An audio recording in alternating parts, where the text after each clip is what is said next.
Another big item on the agenda tonight could increase how many farm animals people can keep in their backyard. KEZI 9 News reporter Tim Benson explains why urban farmers are anxious about tonight's hearing. The Eugene Backyard Farmer is a prime example of just how popular urban farming has become. But tonight will be huge for the future of this lifestyle. Bill Bazook owns a store that specializes in urban farming, a greener way of life that's quickly catching on. There's a great deal of pride that you get when you sit down at your dinner table in the evening, look down on the plate and realize that absolutely everything on that plate is something that you produce. He wants all of his customers to know about tonight's City Council hearing, which will look at allowing people to own more farm animals. Eugene residents would be able to have up to 12 chickens, a big increase from the current limit of 2. And beekeepers could house beehives in their own backyard.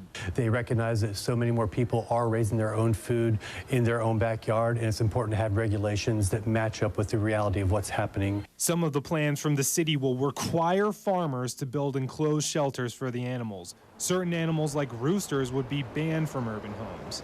The plans also put an emphasis on sanitation and fencing, which could mean more expenses for urban farmers. Bazook fears that not all of the proposed changes are necessarily helpful for urban farmers.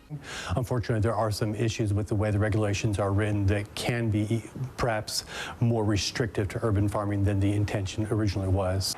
The city of Eugene says it understands complaints like these, but there's more than just farmers who need to be taken into account. I mean, that really is the ultimate goal, is to address compatibility for neighbors that are maybe non-farming people. But it's something the city has to take on with so many people starting to farm in their own backyard.